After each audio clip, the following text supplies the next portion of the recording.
Bom dia, crianças. Vamos aula de ciências, 1º de julho, primeiro dia do mês de julho, né? Graças a Deus, todo mundo bem, com saúde, e a gente vai continuar com as nossas aulas remotas, certo? Vamos lá. Hoje a gente vai falar sobre o desequilíbrio nas cadeias alimentares. Na semana passada, a nossa aula foi sobre cadeia e teias alimentares, né? A gente viu que tudo funciona, é um ciclo, né? Começa com o produtor e termina com os decompositores, né? Tanto na teia quanto nas cadeias alimentares. Só que de vez em quando, né, acontece algum tipo de desequilíbrio, ou seja, acontece um problema, ou numa cadeia ou numa teia alimentar. A gente vai ver por que isso acontece, gente. Coloca aí no livro de vocês, na página 229. Vamos lá. O desequilíbrio do ecossistema é um dos principais problemas ambientais da atualidade. Com a extinção é quando acaba, certo? De algumas espécies animais e vegetais, estão ocorrendo cada vez mais problemas em cadeias alimentares e, por consequência, prejuízos para o ecossistema. A caça predatória de animais, a poluição das águas, do ar e a contaminação de rios são os fatores que influem, né? Diretamente na cadeia alimentar. E aí a gente quando a gente fala de catástrofes naturais, o que são, gente? Acontecimentos súbitos de origem natural, né? Podendo ser agravados pela ação do homem, muitas vezes imprevisíveis, suscetíveis de provocar desequilíbrio nos ecossistemas. Exemplos: os sismos, erupções vulcânicas, furacões, secas, cheias. Esses são alguns fatores naturais que podem prejudicar determinada cadeia ou teia alimentar, certo? Prejudicar aquele ecossistema de determinado lugar. Quando a cadeia sofre desequilíbrio, vamos lá. Se algum fator alterar algum elo de uma cadeia alimentar, toda ela sofrerá alterações. Por exemplo, imagine que uma plantação de milho seja atacada por uma doença que mate muitos pés de milho. Imagina só. O que aconteceria com os ratos? Ficariam sem comida. Os que não morressem de fome passariam a buscar outro tipo de alimento. As corujas que comem ratos sentiriam fome. Então, se afetar alguma parte, né, da cadeia ou da teia, vai sair alguém prejudicado, alguma espécie de ser vivo que vai ficar prejudicada. Vamos entender isso aqui com essa reportagem aqui que eu peguei, né? Falando exatamente sobre esse desequilíbrio. Superpopulação de capivaras causa transtornos para agricultores do Espírito Santo. Vamos lá ver o que diz. Após reclamações frequentes sobre a superpopulação de capivaras nas plantações, os produtores rurais de municípios da região serrana, no Espírito Santo, se reuniram para encontrar uma solução para o problema. Os animais costumam comer as plantações e destruir a produção dos agricultores. Aqui é a fala de algum dos produtores rurais, certo? Segundo os agricultores, as lavouras mais prejudicadas são as que ficam próximas ao rio. Eles afirmam que há mais ou menos 4 anos, o número de capivaras no município de Alfredo Chaves começou a aumentar. A veterinária Mônica de Alvarenga, mestre em ciência animal e que pesquisa as capivaras, explicou que a superpopulação dos roedores acontece porque predadores como o jacaré estão em extinção. Então já vai acontecer um desequilíbrio, gente. A quantidade de capivara vai aumentar. É um problema que acontece no Brasil inteiro. Lugares banhados por rios e cursos d'água As onças, os jacarés, que poderiam fazer o controle populacional desses roedores, que a capivara é da família dos roedores, estão em extinção, explicou. Logo, a quantidade de capivara vai aumentar naquela região ali, né? Além da destruição das lavouras, existe a preocupação com o carrapato, que transmite a febre maculosa, doença que pode levar à morte, certo? Poluição e desequilíbrio nas cadeias alimentares. Poluição é o acréscimo ao ambiente de produtos que ameacem a saúde ou a sobrevivência dos seres humanos e de outros organismos. Toda espécie faz parte de uma teia alimentar. Sua extinção pode provocar desequilíbrios ecológicos e até mesmo a extinção de outras espécies. Exemplo, vamos ver isso aqui. Se pássaros, aranhas e outros animais que comem insetos herbívoros, lembram, né, que são herbívoros, forem eliminados, esses insetos proliferarão e poderão destruir plantações, né? A gente está até vendo que está passando aí na televisão direto essa questão dessa nuvem de gafanhoto, né? É uma quantidade muito grande, gente. Então, algo aconteceu, algum desequilíbrio para que eles aparecessem em determinados locais, certo? Agora, nós vamos falar das relações ecológicas entre os seres vivos, na página 230, certo? Aí você vai, gente, você vai dar uma lida na página 229, certo? Porque eu só fiz um pequeno resumo disso aqui. E vai responder a primeira e a segunda questão no caderno, certo?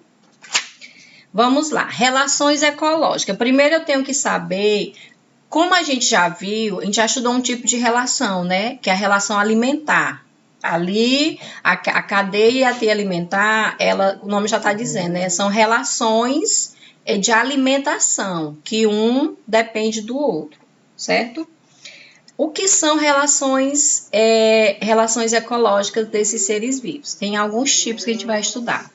São interações que os indivíduos de uma mesma espécie, mantêm com os indivíduos da mesma espécie ou de espécies diferentes. Então, um ser de uma espécie mantém algum tipo de relação, que a gente vai ver os tipos mais lá na frente, com outro ser vivo da mesma espécie ou de outra espécie, certo?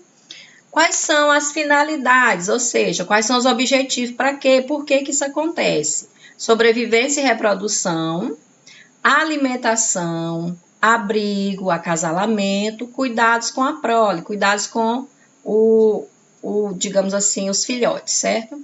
E também por conta dos recursos escassos. Aí tem as interações que são prejudiciais, tem pouco, aí vem muitos de uma espécie ou de espécie diferente disputar aquilo ali, a gente vai ver já já, certo? Vamos lá. A primeira relação que a gente vai ver é denominada sociedade. Não tem ligação física, viu? Aqui nessa relação. Divisão em castas sociais. Tipo assim, em grupos, camadas, certo? União permanente entre indivíduos de uma mesma espécie em que há divisão de trabalho. Os indivíduos apresentam alto grau de cooperação, comunicação e divisão de trabalho, conservando relativa independência e mobilidade. Mobilidade é deslocamento, certo? Não é anatômica e é obrigatória. Exemplo, insetos sociais, as abelhas, os cupins, formigas, os humanos, ok? Tá bem mostrando. Competição é outro tipo de relação. Quando é que ocorre? Quando indivíduos de espécies iguais ou diferentes, né, ocorre. Pode ocorrer entre indivíduos de espécies iguais ou diferentes, essa relação aqui, né, uma competição. E o que é? É a disputa por recursos, como água, alimento, território e outras coisas, certo? Então, eles vão competir, o mais forte vai ganhar e vai dominar aquele espaço ali. Predação. O que é predação? Para a gente poder entrar na outra relação, gente. Predação é uma relação biótica que implica um predador e uma presa. O predador normalmente é o membro mais forte e é beneficiado, e a presa é o membro mais fraco e é prejudicada. A presa é morta para servir de alimento ao predador, como você vê bem nas imagens, né? Alguns animais caçaram, mataram e estão se alimentando. Normalmente, os predadores são maiores do que as presas, porém em menor número. Aqui você vê essa relação de tamanho, certo? Aqui também, aqui, ó, tubarão capturando uma foca. Isso aqui é natural, gente. A gente às vezes assiste, fica com pena, mas isso aqui é porque tem que acontecer, são coisas da natureza mesmo, certo? E aqui, ó, o leão bem maior do que o filhote da zebra. Vamos lá para outra relação. Primeiro, a gente vai definir o que são parasitas. Os parasitas são seres vivos que retiram de outros organismos os recursos necessários para a sua sobrevivência. Vocês estão conhecendo isso aqui?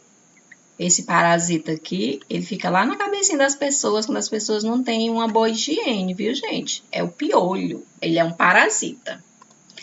O parasitismo, que é a relação que ocorre, né? É a relação em que um indivíduo de uma espécie, que é o parasita, se instala no corpo do indivíduo de outra espécie, que é o hospedeiro. Aí você vê bem aqui, né? Carrapato e a sanguessuga. O parasita retira alimento do corpo do hospedeiro, causando danos que podem levá-lo à morte. E quando não ocorre isso aqui, pode trazer alguns tipos de doença, mas isso aqui já é outro assunto que vocês vão ver lá para o 5º ou 6º ano, certo? Ectoparasitas são parasitas que vivem no exterior, fora do corpo, né? Dos hospedeiros, como os carrapatos, piolhos, pulgas, mosquitos e outros, ok? Outra relação que a gente vai conhecer é o inquilinismo. Você já ouviu essa palavra, inquilino, né? Inquilino, digamos que eu tenho uma casa de aluguel e lá mora uma pessoa que todo final do mês me paga uma quantia, né, referente ao aluguel. Ele é meu inquilino, ele tá morando ali, não vai fazer diferença nenhuma com relação a, tipo, parasitismo, né? Parasitismo vai prejudicar o outro, né? E aqui não, nessa aqui não, certo?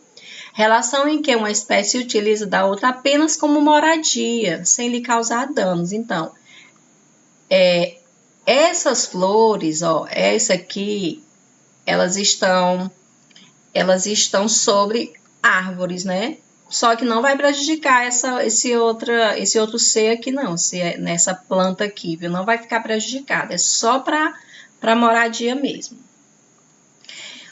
O inquilinismo, ó, tem mais 2 exemplos aqui, o peixe-agulha e a holotúria. O peixe-agulha se protege contra a ação de predadores, abrigando-se no interior de holoturas, que são os pepinos do mar, sem prejudicá-las, como eu já tinha falado. Epifitismo, ó, já tinha mostrado. Epífitas são plantas que crescem sobre os troncos de plantas maiores, sem parasitá-las. São epífitas as orquídeas e as bromélias, que, vivendo sobre árvores, obtêm maior suprimento de luz solar. Então, aqui é para ela obter a luz solar, que ela vai, através da luz solar, vai produzir o alimento, né? A fotossíntese, fazer esse processo de fotossíntese. Então, no inquilinismo, não vai ter nenhum que vai ficar prejudicado, não, viu, gente? Só lá no parasitismo. Gente, as atividades de hoje é leitura e realização das páginas 229 a 232. Realizar a página 236. Pesquise e cole no caderno de desenho imagens que representem cada uma das tipos de relações ecológicas que você conheceu na aula de hoje. Não esqueça de nomear as relações. Por exemplo, você pega a imagem de um leão caçando e se alimentando de algum ser. Aí a relação de ele é um predador, né? Então, essa relação predatória. Então, você vai especificar no caderno, escrevendo ao lado da imagem ou embaixo da imagem que tipo de relação é essa que você pesquisou e colou, tá bom, gente? Então, gente, a aula de ciência é isso, esse assunto, né, hoje. encerrando o módulo 2 de ciência. Na próxima semana, a gente já vai vir com outro módulo, módulo 3, certo? E vocês vão fazer essas atividades aí, ok? Bons estudos e até a próxima aula.